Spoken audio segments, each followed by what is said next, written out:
Assalamualaikum warahmatullahi wabarakatuh. Halo pemirsa, berjumpa lagi dengan channel Unida Malang dalam episode Bincang Santai. Jangan lupa untuk like, share, subscribe, dan komen.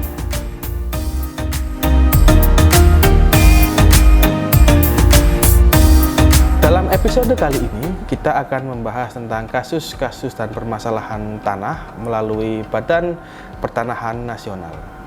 Sudah hadir bersama kami Ibu Sulis Rahayu SH.MH, dosen Fakultas Hukum Universitas Wisnuwardana Malang, sekaligus praktisi advokat yang ahli di bidang hukum agraria.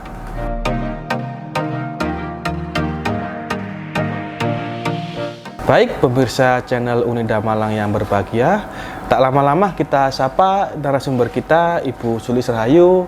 Sehat Ibu Sulis? Alhamdulillah sehat. Selamat datang di Fakultas Hukum. Terima kasih. Ibu Sulis, belakangan ini kesibukannya apa Bu?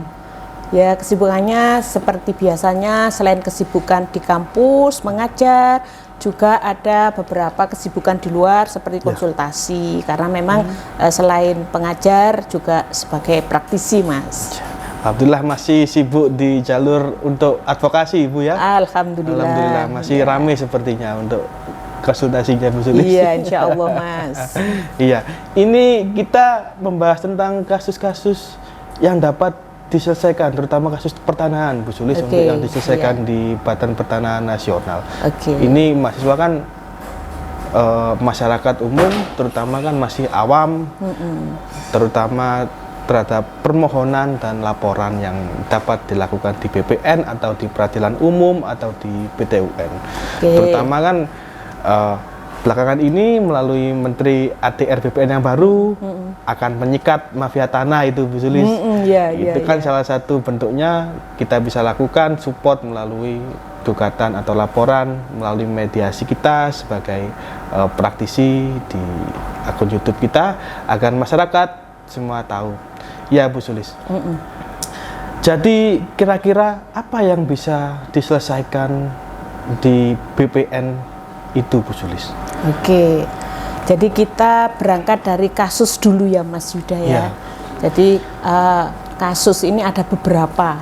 Artinya apakah kasus ini mana yang bisa diselesaikan di lembaga peradilan seperti peradilan umum, dalam hal ini pengadilan negeri, mana yang bisa diselesaikan di pengadilan PT UN, mana pula yang kita bisa selesaikan melalui mekanisme pengaduan di BPN itu sendiri, gitu ya. Jadi mungkin orang lagi bingung ini kita ngelaporin ke BPN atau ngelaporin ke kepolisian, gitu ya. Mungkin bingung ini istilahnya, apakah mengadu, apakah melaporkan ya. Nah, jadi kalau ada indikasi kemungkinan ada dugaan tindak pidana di dalamnya, ya tentu saja kita akan melakukan pelaporan dulu ke kepolisian. Kemudian kepolisian nanti seperti biasanya akan menelaah dulu apakah ada unsur tindak pidana atau tidak. Kalau ada tentu saja akan ditindaklanjuti dengan penyelidikan, penyidikan dan seterusnya sampai kepada pemeriksaan di pengadilan. Nah, sekarang kalau pengaduan dalam sengketa tanah ya, sengketa tanah atau ada konflik tanah, ini bagaimana? Nah, ini kita bisa juga lakukan di beberapa lembaga. Artinya bisa di PT UN tadi, jalannya, bisa di, iya betul, bisa melalui pengadilan negeri, bisa juga hanya melalui BPN yang mengeluarkan sertifikat itu sendiri. Nah, jadi kalau melalui pengadilan yang bagaimana Bu? Misalnya kalau ke pengadilan negeri itu adalah sesuatu sengketa tentang tanah yang menyangkut tentang sengketa kepemilikan Mas Yuda. Jadi tentang kepemilikan. Nah, kalau sengketanya itu menyangkut tentang keberatan kita terhadap terbitnya sertifikat itu atau terbitnya keputusan dari pejabat publik ya. Ini sertifikat kan ya juga merupakan produk dari pejabat publik ya. Kita bisa lakukan melalui gugatan ke PT UN. Nah, sekarang yang BPN gimana? Kalau yang melalui BPN, ini ada mekanisme pengaduan Mas Yuda namanya ya. Jadi ada pengaduan yang bisa disampaikan ke kantor BPN setempat dalam hal apa? dalam hal ada keberatan dari seseorang ya, atau itu badan hukum atau seseorang, karena yang bisa menjadi subjek hukumnya itu selain badan hukum juga ada seseorang atau masyarakat secara luas ya, tentang adanya dugaan cacat prosedur atau cacat administrasi dalam hal penerbitan sertifikat atas tanah tersebut. Nah, sertifikat yang mana, Bu? Ya, namanya sertifikat bisa hak milik, bisa HGB, HGU, bisa hak pakai. Itu bisa ketika kita ada keberatan terhadap itu, kita bisa melakukan mekanisme pengaduan melalui BPN setempat. Itu Mas Yuda. Iya. Lalu ketika masyarakat itu datang ke BPN gitu, misalkan Bu Sulis ya, dalam kasus sengketa tanah atau memang dalam hal ini penerbitan sertifikatnya yang bermasalah itu Bu Sulis. Kira-kira prosedur yang dilakukan pertama yang dilakukan di BPN bagaimana Bu Sulis? Oke, jadi kita berangkat dulu dari subjeknya Mas Yuda ya. Ya. Contoh kasus saja misalkan Bu Sulis. Oke, gini, kalau misalnya yang begini, terjadi. Misalnya begini, ada seseorang ya yang merasa bagian dari tanah miliknya atau yang ia kuasai, kemudian timbul sertifikat atas nama seorang yang lain. Padahal dia merasa di situ itu ada hak saya. Saya menguasai fisik dari tanah itu. Kok kemudian diterbitkan sertifikat atas nama si A misalnya. Nah, berarti di sini kan saya keberatan Mas Yuda ya. Saya merasa saya nggak terima, istrinya saya keberatan terhadap hal ini. Nah, untuk itu kita lihat sertifikat itu sejak terbit sampai kita merasa keberatan itu berapa lama waktunya, jeda waktunya, sudah 5 tahun atau belum? Ada masanya. Ada Mas. Itu di undang-undang ada ya Bu Sulis? Ada Mas. Jadi di dalam PP 24 tahun 97 tentang pendaftaran tanah, terutama tepatnya di pasal 32 ya, 32 ayat 2. Sampai hafal ini, cocok. Sangat ahli sekali. Terus. Jadi menurut pasal 32 ayat 2 PP 24 tahun 97 ini, bila mana diterbitkan sertifikat, ini bahasa anunya Mas ya, bukan bahasa undang-undang ini. Intinya jika sertifikat itu terbit sebelum 5 tahun ya, ada yang keberatan, maka ia bisa melakukan keberatan itu melalui mekanisme yang disediakan oleh Permen ATR nomor 21 tahun 2020. Ini menggantikan Permen ATR nomor 11 tahun 2016 Mas Yuda. Nah, ketika ia keberatan tadi dalam waktu yang sebelum 5 tahun, dia mengajukan secara tertulis kepada BPN setempat. Persuratan. Iya, jadi ada formulirnya ini. Ya, yang intinya ada si pemohon ya, pengadu, ada yang teradu. Jadi misalnya saya keberatan terhadap sertifikat yang diterbitkan atas nama Mas Yuda. Berarti di sini saya pengadu, Mas Yuda yang teradu. Nah, kemudian BPN kita tempat mengajukan pengaduan itu.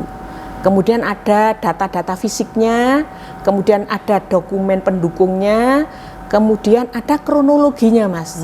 Jadi seperti kita bikin gugatan itu ya, ada positanya juga. Nah, kita bikin kronologinya, kemudian kita memohon untuk apa di situ ya. Jadi kalau dalam gugatan petitum itu. Lalu untuk bukti-bukti pendukung tadi misalkan apakah bisa semacam pajak, surat pajak kah, atau misalkan ada mungkin keterangan dari desa, letter atau apa? Apakah seperti itu Bu Sulis? Bukti pendukungnya tentu saja kita punya KTP ya, KTP. Kemudian kita punya KK, kemudian kita punya bukti pembayaran pajak ya Mas ya. Ya meskipun bukti pembayaran pajak ini bukan merupakan alat bukti kepemilikan hak yang sah. Ya terhadap suatu tanah, tetapi ini menjadi bukti pendukung bahwa kita telah menguasai secara fisik terhadap tanah yang kita maksud tadi untuk diadukan tadi. Ini kita lampirkan ya. Kalau kita punya bukti sertifikat yang kita tuju tadi, yang diterbitkan tapi kita merasa keberatan, itu juga bisa dilampirkan, Mas. Untuk Seperti kronologis, apakah diceritakan dari awal dia memiliki tanah tersebut atau memang ketika permasalahan ini sengketa kepemilikan hak tadi itu terjadi, Bu Sulis? Apakah dari awal yang ketika dia? Nah, tentang kronologisnya tentu saja ada berangkat dari kita, Mas. Kapan kita berada di situ? Atas dasar apa? Gitu ya. Kadang kan kita memiliki hak itu tidak selalu dengan cara jual beli yang bukti formal atau bukti otentik, akta otentik, kan tidak selalu begitu ya. Kadang kita baru belinya dipakai perjanjian di bawah tangan misalnya, atau kita dapat dikasih tapi belum diterbitkan akta hibah misalnya. Nah, kapan kita memperoleh tanah itu, kapan kita menguasai tanah itu, kapan kita ditetapkan sebagai wajib pajak atas tanah yang kita kuasai secara fisik itu. Dalam hal ini adalah PBB sekarang tentu saja ya. Di mana PBB ini juga merupakan salah satu syarat untuk mengajukan permohonan hak atas tanah. Ya. Jadi sebagaimana ditentukan di dalam Perkab nomor 1 tahun 2010. Di situ disebutkan bahwa PBB adalah salah satu syarat untuk mengajukan permohonan hak atas tanah. Ini gini, Bu Sulis, kita tarik ulur sedikit ke belakang. Kira-kira yang berhak untuk mengajukan ke BPN itu siapa sih? Apakah yang pemiliknya atau memang yang berkepentingan atau memang misalkan jika ada ahli waris, ahli warisnya atau masyarakat umum yang merasa keberatan bisa mengajukan, Bu Sulis? Oke. Ini yang mengajukan pengaduan maksudnya, pengaduan, Mas ya? Pengaduan. Oke. Yang mengajukan pengaduan ini bisa orang per orang, artinya orang yang berkepentingan terhadap tanah itu memang dia menguasai fisik itu, atau ahli warisnya mungkin kalau orang tuanya sudah nggak ada ya.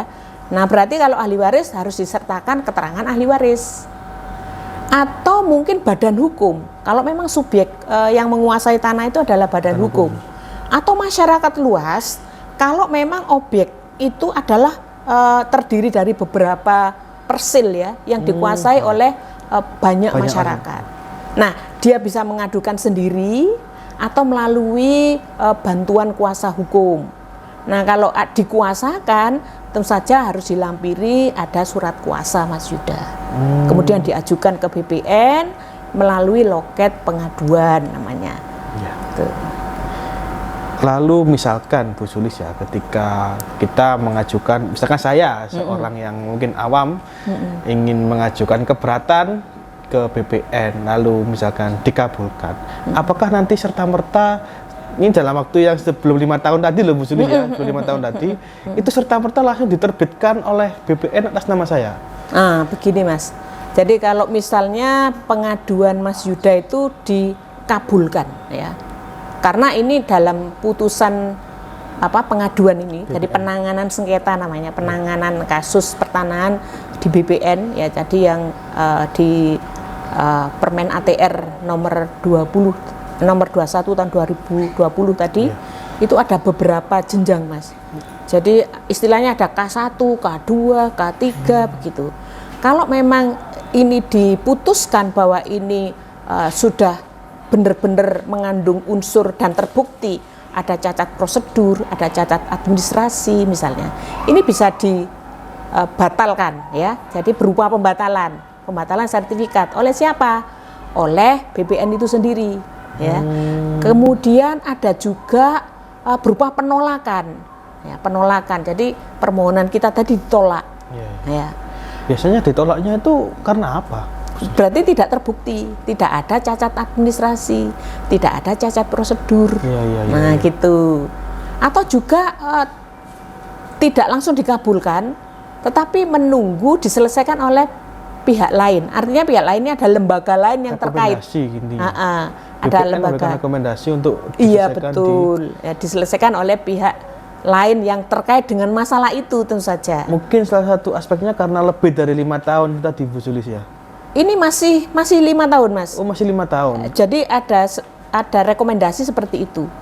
Bisa diputuskan hasil penanganan itu memang ini berupa pembatalan kalau memang terbukti cacat prosedur dan cacat administrasi. Bisa juga berupa rekomendasi harus diselesaikan oleh harus menunggu penyelesaian oleh lembaga lain. Nah, gitu. Kalau tadi misalkan setelah 5 tahun gugatannya? Nah, kalau setelah 5 tahun, Mas Yuda, kalau setelah 5 tahun mau kemana ini? Nah, karena batasan 5 tahun ini menjadi batasan pengaduan, mekanisme pengaduan ke BPN, maka setelah lewat dari 5 tahun dari terbitnya sertifikat itu, tentu saja menjadi kewenangannya PT UN.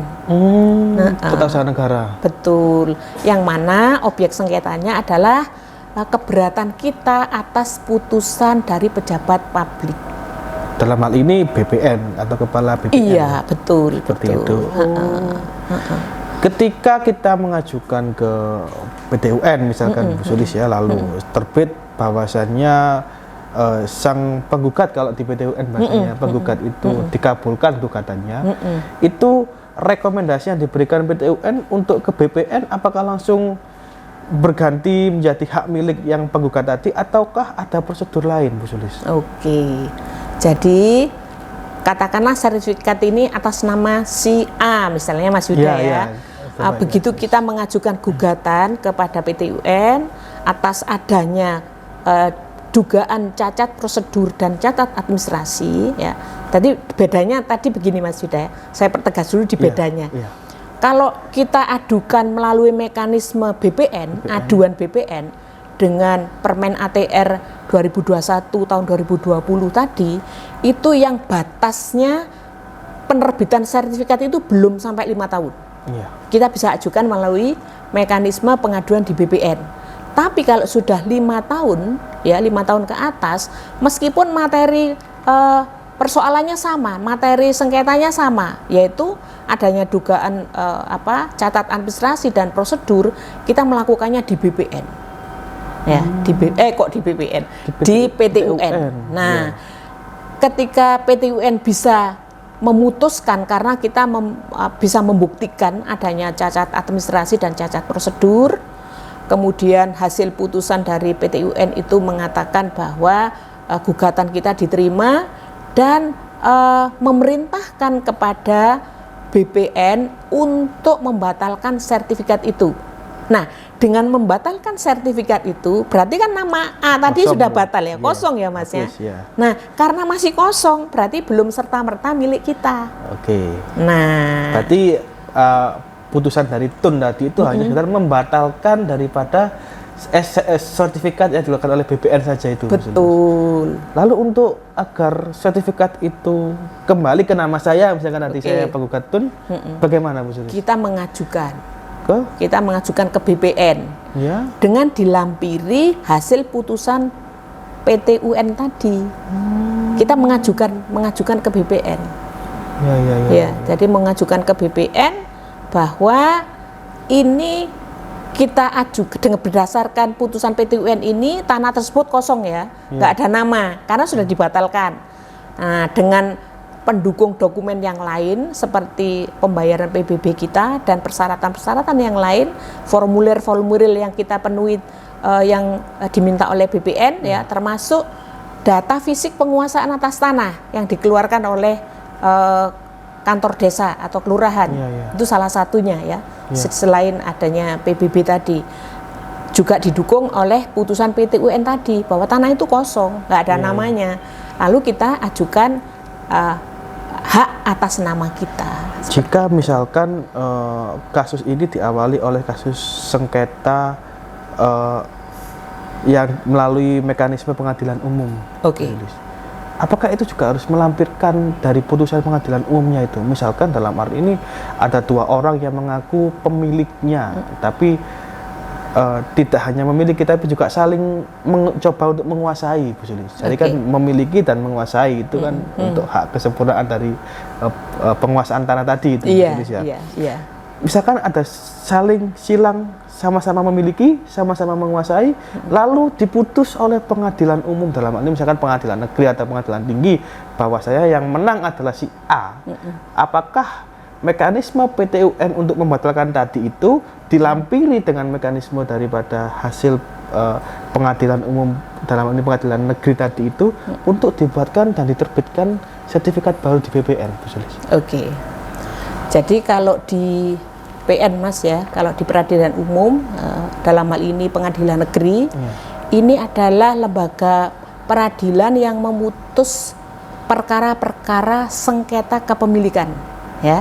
Jadi kalau PT UN tadi objeknya adalah keputusan pejabat publik, kemudian kalau di BPN tadi keberatan kita sebelum 5 tahun. Kalau di PN ini kita bersengketa dalam hal kepemilikan hak atas tanah. Lebih ke keperdatannya Bu Sulis. Iya betul ya. Ya jadi betul. Nah, karena ada sengketa kepemilikan, nanti pengadilan akan menguji ini milik siapa sebetulnya. Baik yang sudah bersertifikat maupun yang belum. Ya. Jadi kalau belum itu lebih mudah, lebih mudah karena kita tidak harus membatalkan sertifikatnya ya. Nah, tetapi ada juga sebuah kasus Mas Yuda. Dalam hal ini ada 2 sertifikat. Sertifikat ganda.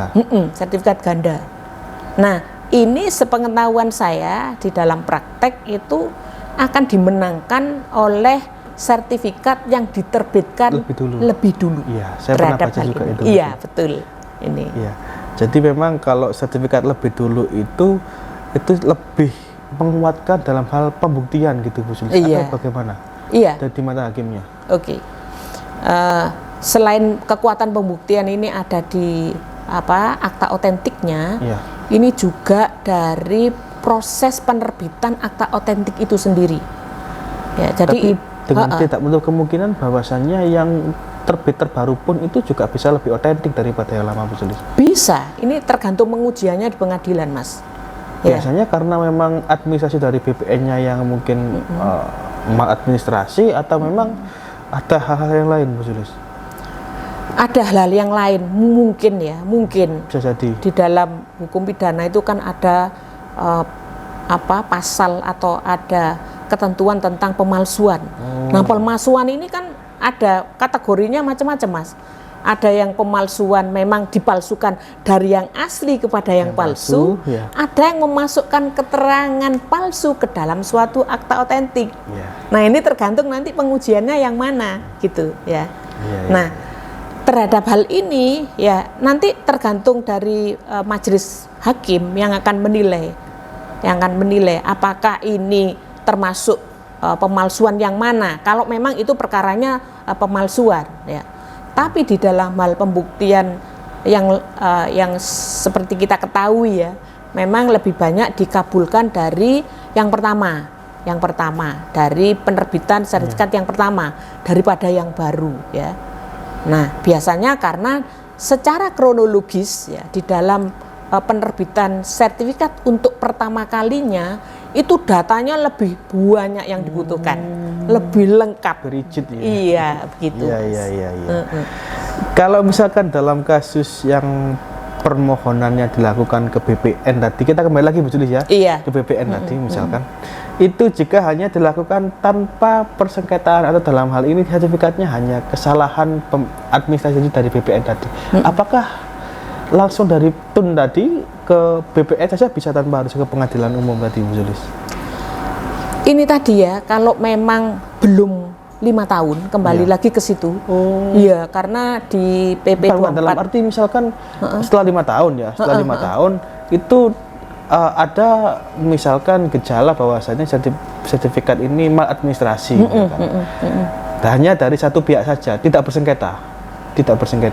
Jadi misalkan saya salah nama atau misalkan saya keberatan dalam hal ini batas-batas tanah saya misalkan, itu apakah dari kita gugatan ke TUN tadi tanpa ke pengadilan umum itu kita bawa ke BPN saja bisa tanpa ke pengadilan umum Bu Sulis? Oh iya, tidak harus ke pengadilan umum Mas, karena di pengadilan umum ini kan mengadili sengketa kepemilikan. Berarti kalau sengketa kepemilikan berarti kan ada yang saling memiliki. Ada yang saling memiliki. Tetapi kalau tidak ada sengketa ya, kita hanya melakukan permohonan aja, tidak ke pengadilan negeri, tetapi ketun tadi kalau 5 tahun lebih tadi ya, kalau sebelum 5 tahun ke BPN tadi. Oh iya. Ini karena kan banyak sekali masyarakat yang awam terhadap kasus ini Bu Sulis kan.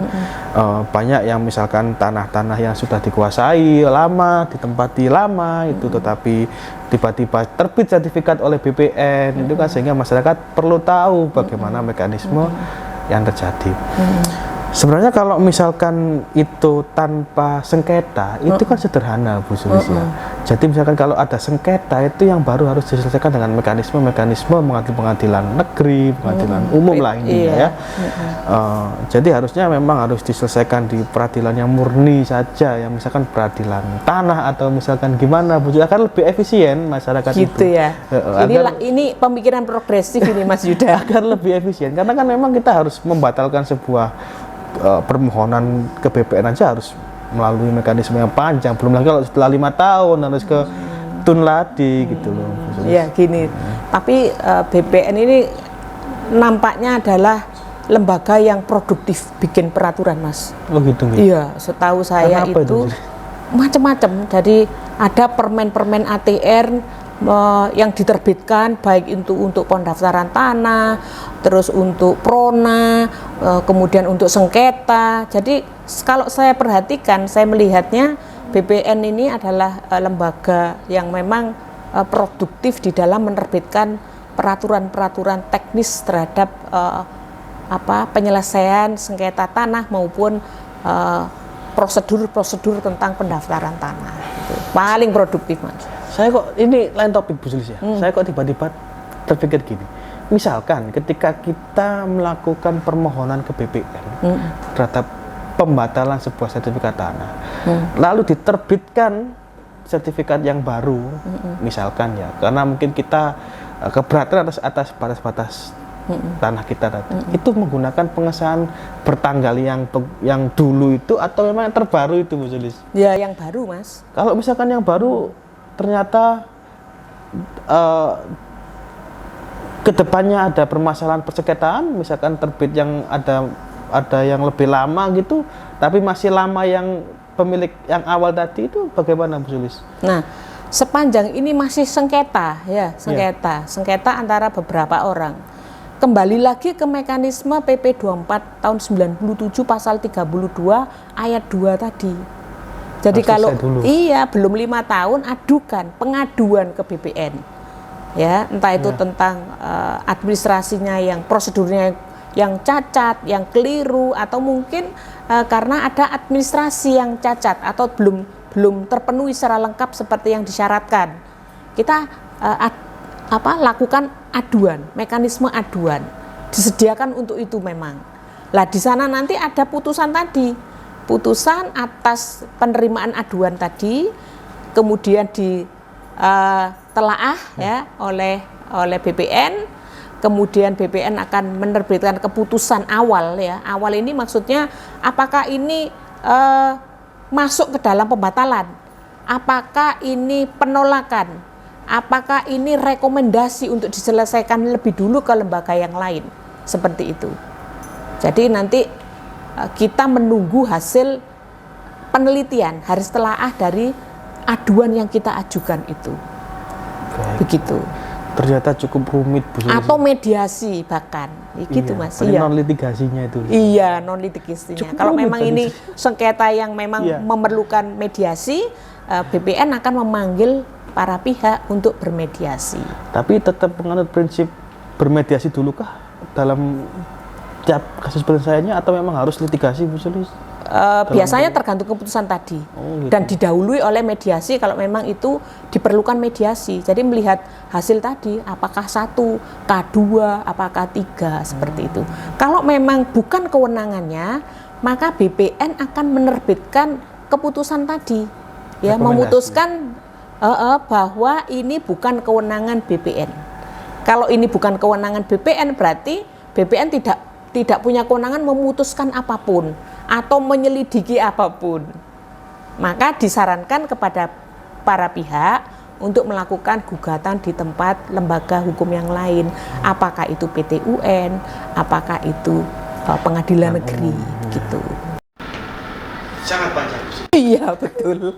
Untuk sebuah kasus pertanahan. Betul, dan masih banyak yang perlu diperdalam atau dibahas lagi. Ini kasus episode tema ini harus kita lakukan lagi Bu Sulis, karena masih Betul. banyak sekali Betul Mas Yuda. pembahasan yang belum kita bahas. Karena kita keterbatasan waktu juga Bu Betul, Sulis ya, untuk iya. episode kali ini kita akan sambung mungkin di episode yang lain Insya Allah Mas Yuda. jika ada kesempatan. Pemirsa channel Unida Malang yang berbahagia, setelah kita dengarkan penyampaian dari narasumber Ibu Sulis Rahayu SHMH yang berkompeten di bidang hukum agraria. Beliau ini juga aktif mengajar Bu Sulis ya di Betul, hukum iya. agraria juga di S1 Fakultas Hukum Universitas Tanah Malang. Ada yang ingin closing statement Bu Sulis atau Baik. tidak ada? Baik, untuk urusan pertanahan ini sebaiknya memang kita perlu cermat dan hati-hati ya. Benar Bu Sulis. Jadi cermat ketika kita mau beli tanah pun kita harus mencari tahu tentang tanah itu, atau ketika kita mau menjual, ada yang membeli ya. Misalnya ada investor yang mau beli tanah kita. Ini kita juga hati-hati karena biasanya dengan pembelian yang bercicil itu berangsur itu, yang diangsur itu mereka bisa menggunakan kuasa menjualnya untuk menjual kepada pihak ketiga. Nah, biasanya disinilah muncul sengketa-sengketa tentang pertanahan ketika si pembeli pertama dengan kuasa menjualnya itu menjual tanah tersebut kepada pihak ketiga. Ini mungkin kasus yang sedang diselesaikan oleh Bu Sulis. Iya, betul ya. Kemudian dia tidak bisa melakukan permohonan hak atas tanah karena memang belum ada AJB atau digugat oleh pihak penjualnya tadi. Baik, seperti itu. cukup Jadi kita menarik. perlu hati-hati itu aja. Ya, sangat menarik penjelasannya. Ya, pemirsa YouTube channel Unida Malang yang berbahagia, jangan lupa untuk share, komen, like, dan subscribe channel Unida Malang. Jangan lupa juga untuk bergabung di Universitas Wisnuwardana Malang. Kita ada Fakultas Hukum, Fakultas Ekonomi dan Bisnis, Fakultas Keguruan dan Ilmu Pendidikan, Fakultas Teknik, Fakultas Psikologi, dan program Pasca Sarjana. Untuk link pendaftaran silakan cek di kolom caption di channel Unida Malang. Demikian, saya Yuda Putra Aditama bersama Ibu Sulis Rahayu izin undur diri. Mohon maaf apabila ada salah kata dan perbuatan. Wassalamualaikum warahmatullahi wabarakatuh.